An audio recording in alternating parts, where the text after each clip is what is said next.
So I have a lot, too many. Every man who comes to me, literally every husband, I don't think there's one husband who didn't come to me. And I can include myself. Men always feel their wives are complaining all the time. In most cases, men feel my wife is always complaining, my wife is always so emotional, my wife is always so dramatic, she's speaking Lashon Hara, she's venting, whatever it is. Always, in a bad mood, she's always complaining. Everything I do, she complains. Everything I don't do, she complains. Everything that happens during the day, she complains. I can't deal with that. I don't want to hear it.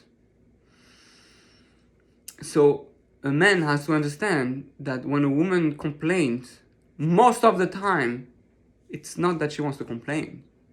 It's that woman is a powerhouse of emotions and energies, and she's experiencing the world on a level that is much more intense than you. So what do you want her to do with those energies and emotions? She needs to release it. Yeah, she could go to a therapist and blah blah blah blah blah.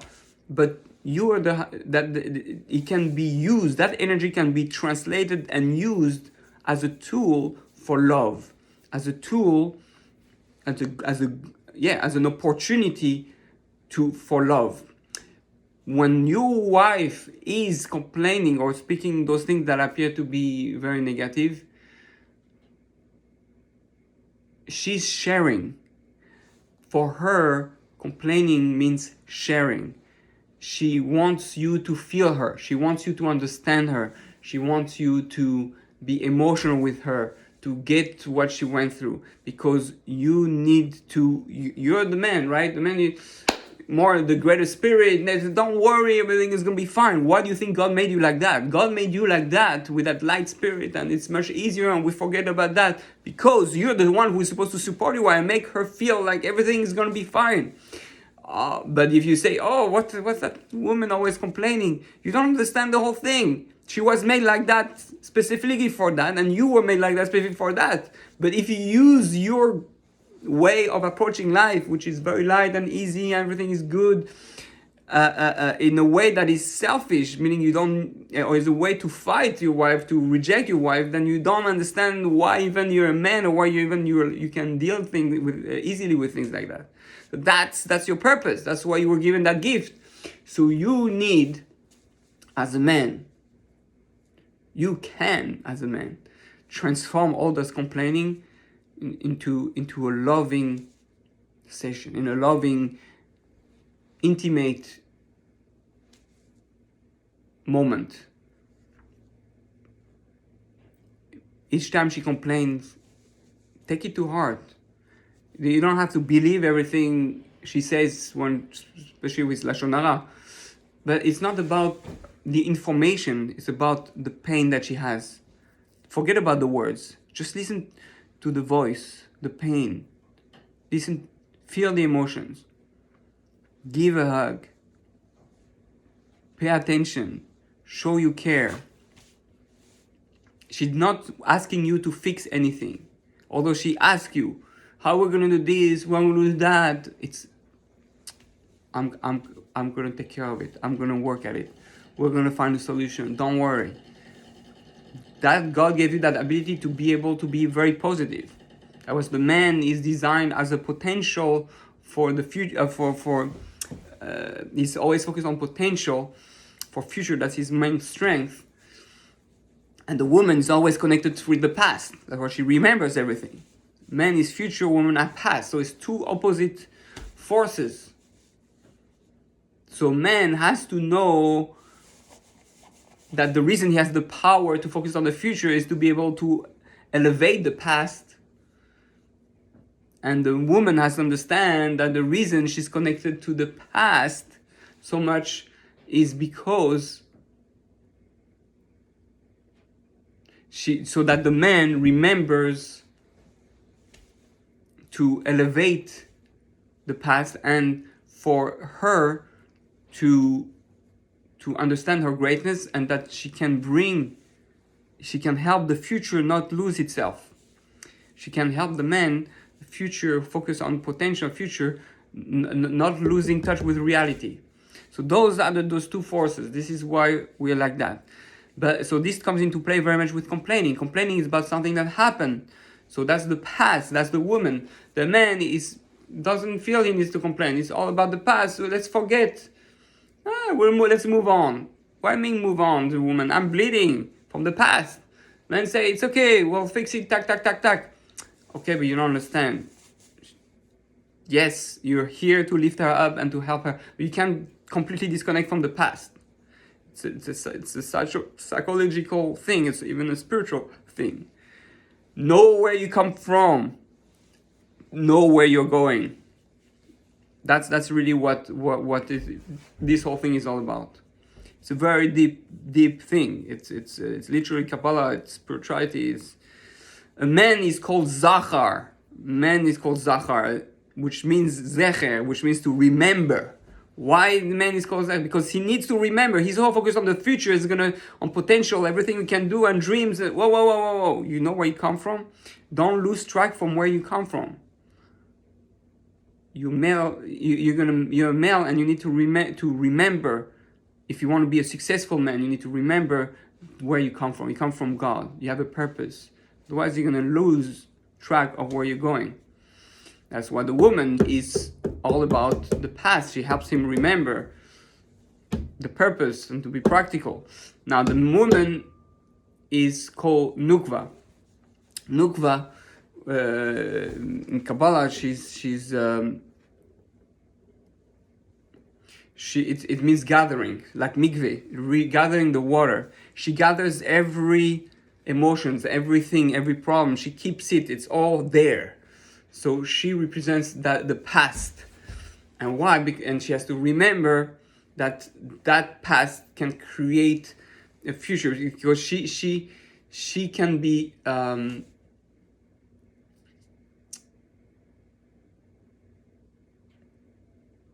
sorry, I made a mistake. She is her name is Nukva, because she is the Nukva is focused on the future, because connected to the womb. From the water comes the fruits. From the womb comes the baby. She needs to remember that the water is potential. The Torah is potential. So it's all about focusing on the future, because since she's usually stuck in the past, she might forget what the future can bring. So it's the opposite of what I was trying to explain. Although it could almost fit, but it's the wrong approach. So the man and woman are given specific name, Zachar and Nekeva, right? They are given those specific names to understand what is going to be their struggle and where they can go. Water is potential for life. If you're always in the past, you're going to be stuck with death. You have to remember that. So yes, you're gathering, to kind of fix what I was saying, you're gathering all this information, but that pool can be purified. That pool is a mikveh. That pool, you can elevate all that. You can and go towards the future. So it's all symbols for us to remember what we are, the danger to be too much who we are and forget where we can go. So anyway, I hope I didn't lose you there. Going back to complaining and sharing. Listen, for a woman, when she complains, she's sharing. She's saying, I love you. When a woman complains to you, she's making love to you. She's like she's kissing you. She's sharing from inside. She's sharing something intimate. I'm feeling this inside. I'm hurting. I'm this. She's opening up. She's taking her clothes off. Hug me, love me. This is what I'm feeling. A man has to learn to appreciate that. Say, thank you for sharing. Thank you for telling me how you feel of that. A man usually doesn't like that. Man doesn't like to talk. Most of men, male. If you're male, female, more a feminine man, then it's easier. But if you're not a very female man, a very man, you don't like to hear about problems. Everything is fine. Gamzule Tova is all good. No. You don't understand what love is. You're not here to say it's all good. You're here to make the other one feel it's all gonna be good. Can you make the other one feel? Just saying it is not enough. You have to make her feel. So you go to a poor person. You want to do tzedakah. Say, oh, don't worry. Here, I'll give you, $5. But everything will be good. Everything will be good. Don't worry.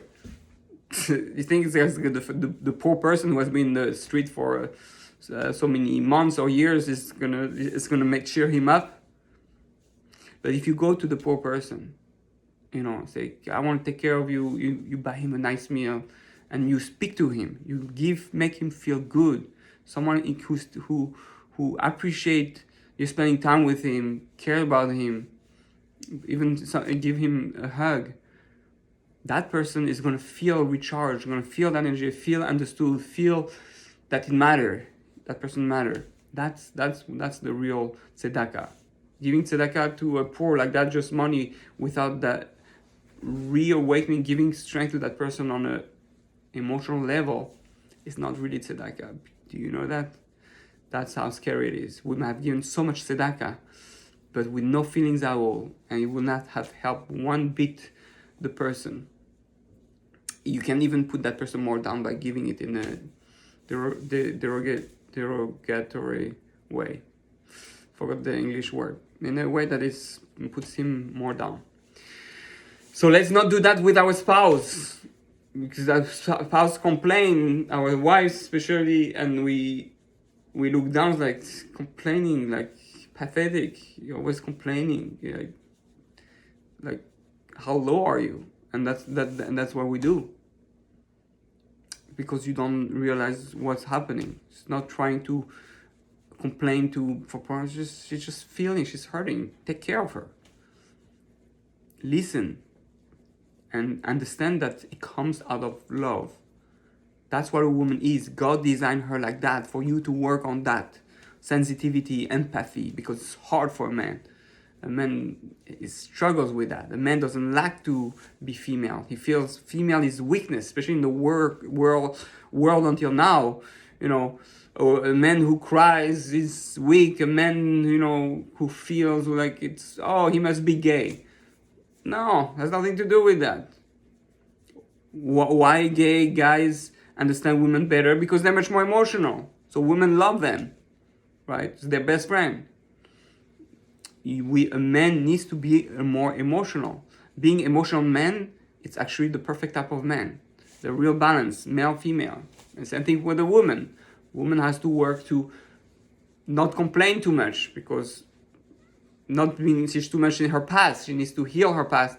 She needs to not overwhelm the husband, the man, with her complaints.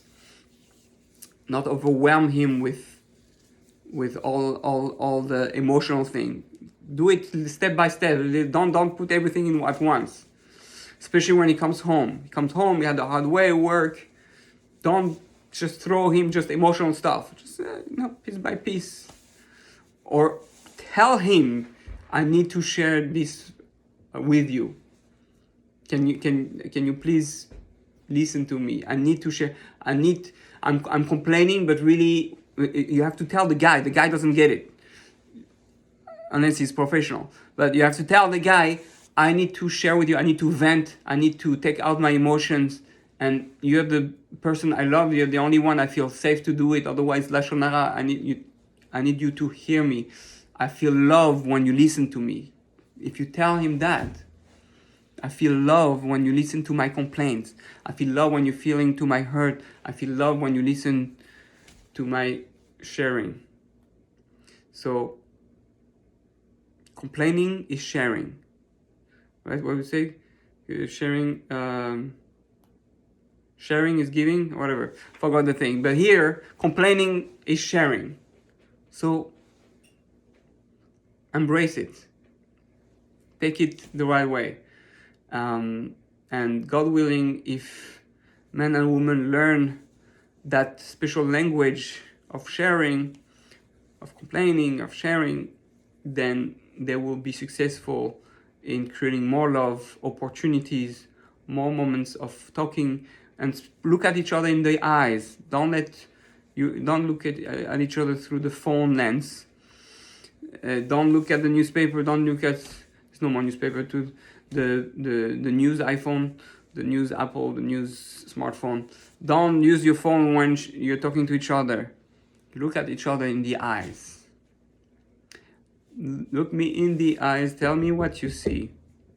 So you have to be able to see what's in her eyes.